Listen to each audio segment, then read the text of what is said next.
حضرت عزیر علیہ السلام نے بستی کو بھی دیکھا اجڑی ہوئی اور قبرستان کو بھی دیکھا کہ بالکل اجڑا ہوا، تو وہی حضرت عزیر علیہ السلام نے کہا اللہ قیامت میں یہ سب کو کیسے زندہ کرے گا، کیونکہ یہاں بستی تھی، یہاں آبادی تھی، یہاں گھر تھے، سب کچھ تھا، اور یہاں نہریں تھی، یہاں تالاب تھے، اور یہاں قبرستان تھا۔ اللہ سب اجڑ گیا، برباد ہو گیا، تباہ ہو گیا، کچھ پتہ ہی نہیں۔ اللہ ان کو سب کو تو قیامت میں زندہ کیسے کرے گا؟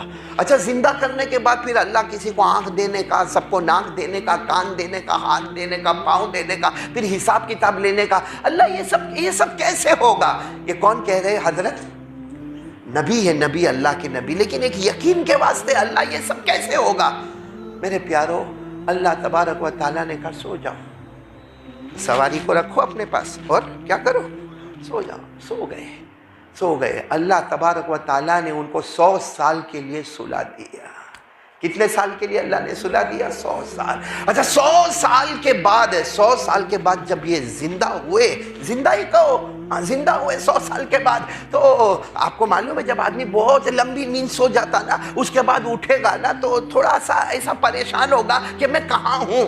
ایسا ہم سے بھی کبھی ہوتا ہے کہ کبھی کبھی بہت لمبا تھکا ہو، لمبی نیند ہو، اور اس کے بعد صبح میں اٹھا ہو تو یوں آنکھوں کو مل کے سوچتا میں کہاں ہوں، بلکہ کبھی کبھی تو بیوی کو پوچھ لیتا تو کون ہے، بڑا گڑبڑ ہو جاتی معاملہ۔ تو یہ حضرت عزیر علیہ السلام تو 100 سال کے بعد جب آنکھیں کھلی تو یہ آنکھوں کو مل کے کہنے لگے میں کہاں ہوں، اور پھر کہنے لگے کہ کیا ہوا؟ تو اللہ کی طرف سے آواز آئی کتنا سوئے؟ تو حضرت عزیر علیہ السلام نے کہا اللہ ایسا لگتا 12 گھنٹے سو گیا میں، 12۔ پھر کہتے نہیں اللہ 12 نہیں، ایسا لگتا پورے 24 گھنٹے میں سو گیا۔ اللہ نے فرمایا میرے پیارے پیغمبر، تم 12 اور 24 گھنٹے کی بات کرتے ہو، 100 سال کے بعد تم اٹھے ہو، بولو سبحان اللہ۔ کتنے سال کے بعد اٹھے ہو؟ 100 سال۔ تو حضرت عزیر علیہ السلام نے کہا اللہ مجھے سب یاد آ گیا اللہ، لیکن اللہ اس وقت تو بھوک بہت لگی ہے، اللہ بھوک بہت لگی ہے، اور یہاں تو کچھ بھی نظر نہیں آتا، نہ کھانا نہ پینا، یہاں جہاں میں بیٹھا ہوں۔ اللہ نے فرمایا تم آئے تھے، تم ٹفن لے کر آئے تھے کھانے کا، اور پانی بھی لے کر آئے تھے، دیکھو اس طرف رکھا ہوا۔ حضرت عزیر علیہ السلام نے دیکھا تو وہی ان کا ٹفن جو 100 سال پہلے تیار کیا تھا۔ تو حضرت عزیر علیہ السلام نے فرمایا اللہ 100 سال کے بعد اس ٹفن کو کھولوں گا، کتنی بدبو آئے گی؟ بھائی ہمارے بڑے بڑے فریج کام نہیں کرتے، بڑے بڑے ریفریجریٹر ہمارے کام نہیں کرتے۔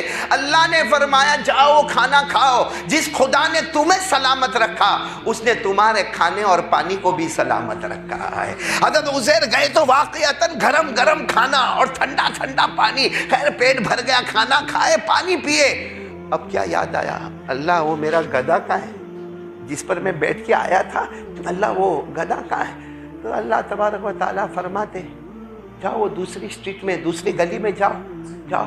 گئے، جیسے گئے حضرت عزیر زور سے چیخے، کیونکہ گدھا تو مرا پڑا ہے، اور صرف مرا پڑا نہیں ہے، پھٹا پڑا ہے، یعنی گدھے کا پیٹ پھٹ گیا ہے اور ساری آنتیں باہر آ گئی ہے، اور اس کے پاؤں الگ ہو گئے ہیں، اس کا گوشت الگ ہو گیا ہے۔ تو حضرت عزیر علیہ السلام نے کہا اللہ یہ تو 100 سال کے اندر اس کا یہ حال ہو گیا کہ یہ مر بھی گیا، پھٹ بھی گیا، پھول بھی گیا۔ اللہ نے فرمایا میرے پیارے پیغمبر عزیر ٹھیک ہے وہ مر گیا، پھٹ گیا، پھول گیا، تم قدم آگے بڑھاتے جاؤ، میں ان کے بدن کو پھر جوڑتا چلا جاؤں گا۔ حضرت عزیر آگے بڑھے، جیسے قریب آئے گدھا بالکل تیار ہو گیا، بولے گدھا بالکل تیار۔ اللہ نے کہا میرے بارے میں کیا کہتے ہو؟